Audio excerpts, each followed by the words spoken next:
The call came 3 days after we buried my husband of 41 years. I was sitting at the kitchen table with a cup of coffee I hadn't touched, staring at the bird feeder Harold had built from scratch the summer before his diagnosis. A cardinal was perched on the edge of it, pecking at the seeds, completely unbothered by the fact that the man who filled it every morning was gone. I remember thinking that was either beautiful or cruel, and I couldn't decide which. My phone buzzed on the table. The name on the screen read, Dennis Hartley, CPA. Dennis had been Harold's accountant for over 20 years. I'd met him at a few company dinners, shaken his hand, made small talk about his kids. He was a quiet, careful man, the kind of man who weighed every word before he said it. "Margaret," he said when I answered, "I'm so sorry for your loss. I know this is a terrible time, but I need you to come to my office. Harold left something for you." He paused, and then lowered his voice just slightly. "I need you to come alone. Please don't bring your son-in-law." I sat there holding the phone for a long moment after he hung up. Don't bring my son-in-law. Kevin had been married to my daughter Sandra for 6 years. He was the kind of man who always seemed helpful until you started paying attention. He carried grocery bags and fixed leaky faucets and called me Mom before I ever asked him to. Harold had never said anything directly, but sometimes I'd catch him watching Kevin with a look on his face that I couldn't quite name. Not anger, something quieter than that. Calculation, maybe. I didn't tell Kevin about the call. I told Sandra I had a doctor's appointment and drove to Dennis's office the next morning by myself. Harold and I had built our life together in Knoxville, Tennessee, in a house on Cartwright Lane that we bought when Sandra was 4 years old, and the mortgage felt like standing at the edge of a cliff. Harold was a structural engineer. For 37 years, he designed bridges and overpasses and retaining walls all across the state, and he approached everything in his life the same way he approached his work, methodically, patiently, thinking about load-bearing capacity long before anyone else saw a problem forming. I was a registered nurse. I worked the cardiac unit at the hospital for 32 years, which means I have held a lot of hands at the ends of things. I know what grief looks like from the outside. I had no idea what it felt like from the inside. Not really. Not until the morning I woke up and reached for Harold and felt the cold, empty side of the bed. He had been gone for 11 days when Kevin sat down across from me at the kitchen table and said we needed to talk about my future. Sandra was there too, sitting beside him, her hands folded in her lap. She looked uncomfortable. She always looked uncomfortable when Kevin was speaking, which was something I had filed away a long time ago and never quite known what to do with. Kevin said he had been doing some research. He said the house was too big for one person. He said the upkeep alone, the mortgage, the property taxes, the maintenance, it would be a financial strain. He had a spreadsheet on his phone that he slid across the table toward me. I didn't pick it up. He said there was a very nice senior community about 20 minutes away. He said the word community the way people say it when they mean facility. He said they had already called and there was an availability, that it was actually quite lovely, that he and Sandra would visit all the time. I told him I wasn't interested. He nodded slowly, the way you nod when you're deciding whether to push harder. Then he said, "Margaret, we're worried about you. The grief can affect your judgment. It affects your thinking. You don't always see things clearly right now, and that's completely normal." He said it gently. That was the thing. He always said things like that gently. I looked at Sandra. She looked down at her hands. I said I understood their concern and that I would think about it. Then I stood up and went to my bedroom and sat on the edge of Harold's side of the bed and stared at the wall for a very long time.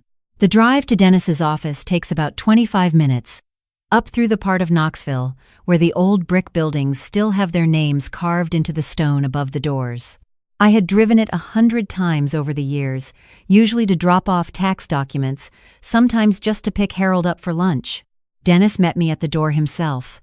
He shook my hand with both of his, the way people do when they mean it, and brought me back to a small conference room that smelled like coffee and old carpet. There was a manila envelope on the table and a small gray key next to it. He sat down and folded his hands. "Harold came to me 14 months ago," Dennis said. "He told me he had some concerns. He didn't go into all the details, not that day, but he said he wanted to put some things in order, separately from the will, things he wanted only you to know about." I said, "What kind of concerns?" Dennis was quiet for a moment. He had discovered some financial irregularities. in the joint savings account he shared with Sandra. I felt something shift in my chest. Sandra had access to our savings? Harold had added her to the account several years ago, in case of emergency, for your care, if something happened to him. Dennis looked at me steadily. Kevin had been making withdrawals. Not large ones at first. Small amounts, $60, $120. Then they got larger. Over 18 months, a total of $43,000 had been moved out of that account into an account in Kevin's name only. I heard myself say, $43,000. Harold didn't confront Kevin directly, Dennis said. He came to me first. He hired a private investigator to document the transactions. He moved the majority of his assets, the retirement accounts, the investment portfolio, into a separate structure with you as sole beneficiary, no secondary access. Then he wrote you a letter. He pushed the manila envelope across the table. He also rented a safety deposit box. The key is for that. I picked up the letter. My name was written on the front of the envelope in Harold's handwriting, that precise, careful handwriting that I had been reading for 41 years. Doctor's appointment reminders on the whiteboard, grocery lists, birthday cards that always said more than he could say out loud. I looked at Dennis. I said, "He was sick when he did this." "Yes," Dennis said quietly. "He knew he didn't have much time. He wanted to make sure you were protected." I held the envelope in my hands for a moment. Then I opened it. Harold's letter was 4 pages, written on the yellow legal pad he kept in his desk drawer. His handwriting got a little unsteady toward the end of the last page, where the neuropathy in his hands had already started, but the words were clear. He said he had not told me about the money because he didn't want me to carry it while he was still alive. He said he didn't want the last months to be about that. He wanted them to be about us. He said he was sorry for not trusting his instincts about Kevin sooner. He said he had watched Kevin for years and had seen the way Kevin moved through the world, always positioning himself close to things of value, always making himself indispensable to people who were too tired or too grieved or too trusting to look closely at what he was actually doing. He said Sandra was not entirely innocent, but he believed she was more afraid of Kevin than she was complicit in what he had done. He left that for me to decide. He said the safety deposit box contained printed records of every transaction Kevin had made, the investigator's full report, and copies of all the financial documents Dennis had helped him reorganize. He said if I chose to involve the authorities, everything they would need was in that box, and if I chose not to, that was my right too. But he wanted me to know the truth. He said the house was paid off. He had paid off the remaining balance 11 months before he died. He said the house was mine and no one could take it from me. The last paragraph said, "I have spent 41 years watching you take care of everyone around you without ever asking for anything in return. I hope that what I've left you gives you the one thing I couldn't give you while I was here, the freedom to simply take care of yourself. I love you more than I ever managed to say correctly. Harold." I sat in that conference room and I cried in a way I hadn't cried yet since the funeral. Dennis handed me a box of tissues and looked at the wall and gave me as much time as I needed. I went to the bank that afternoon and opened the safety deposit box alone. The investigator's report was thorough. 51 pages with dates, account numbers, transaction records, screenshots of wire transfers. Kevin had been siphoning money for almost 2 years. The $43,000 was just what had come out of the savings account. There was also evidence of a separate scheme Kevin had approached Harold's investment broker the previous year, claiming to be acting with Harold's authorization, attempting to redirect quarterly dividends to a new account.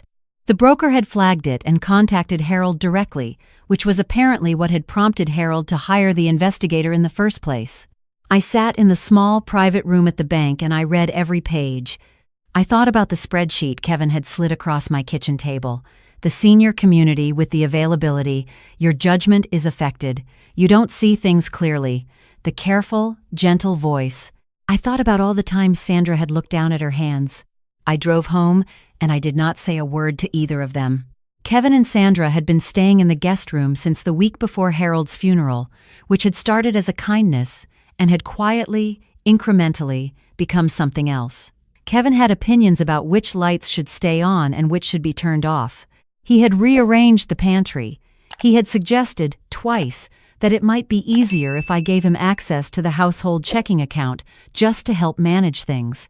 Both times I had said I was fine, and both times he had let it go with a patience that bothered me more than pushback would have. I had worked in a cardiac unit for 32 years. I have watched people in crisis, real crisis, and I have watched people manufacture crisis in order to manage other people. I knew the difference.